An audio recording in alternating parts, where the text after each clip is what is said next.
దాన్ని పొల్లక్షరం కింద మార్చు.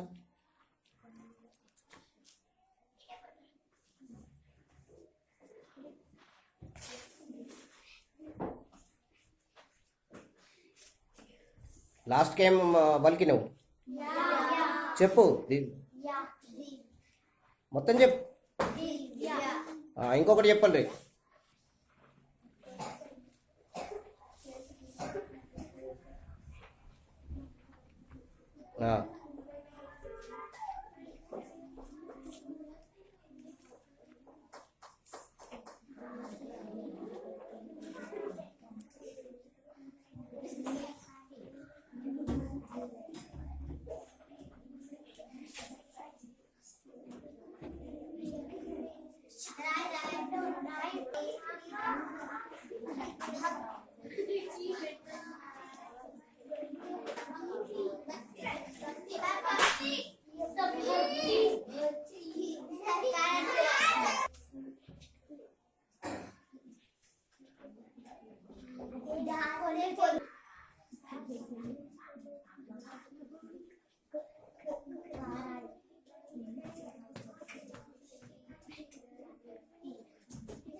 పలుకో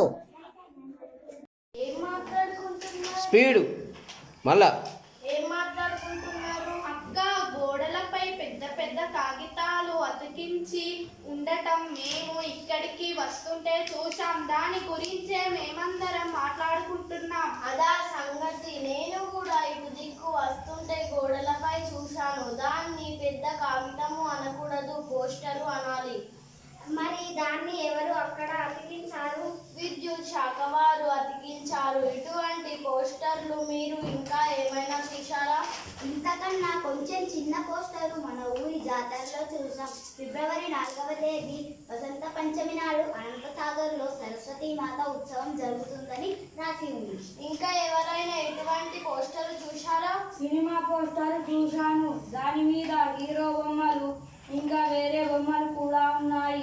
సినిమా పేరు, దర్శకుని పేరు, నిర్మాత పేరు ఇంకా వేరే పేర్లు కూడా రాసి ఉన్నాయి. చిన్నపిల్లలకు పోలియో చుక్కలు వేయించాలని మన ఊర్లో పోస్టర్లు అతికించారు. ఈ పోస్టర్లు ఎందుకోసం అతికిస్తారు? సమాచారం అందరికీ తెలవడం కోసం, ప్రజలను చైతన్యపరచడం కోసం కార్యాలయాల్లో, చౌరస్తాల్లో, జనసమ్మర్దంగా ఉండే చోట పోస్టర్లను అతికిస్తారు.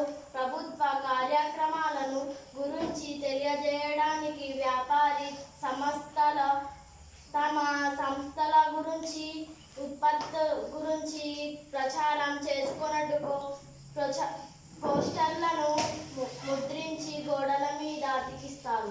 సర్కస్ గురించి తెలియజేసేవి కూడా అతికిస్తారు కదా? అవును. విద్యుత్తు గురించి పోస్టర్లో ఏమున్నదక్క? కరెంటును తెలుగులో విద్యుత్తు అంటారు. ఫ్రిడ్జ్, ఇస్త్రీపెట్టె, rice cooker, mixie, washing machine మొదలైనవి విద్యుత్తుతో పనిచేస్తాయి. పంట చేలల్లో బోర్ మోటార్లు పనిచేస్తుంటాయి. ఎలక్ట్రిక్ రైలు నడవడానికి విద్యుత్తు అవసరం కాబట్టి విద్యుత్తును పొదుపు చేయాలని పోస్టరు ద్వారా ప్రచారం చేస్తున్నారు.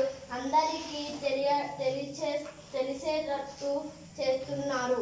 ఇన్ని అవసరాలుండగా విద్యుత్ సరఫరాను రోజుల్లో ఎక్కువ సార్లు ఎందుకు నిలిపివేస్తున్నారు? జలాశయాల్లో నీళ్లు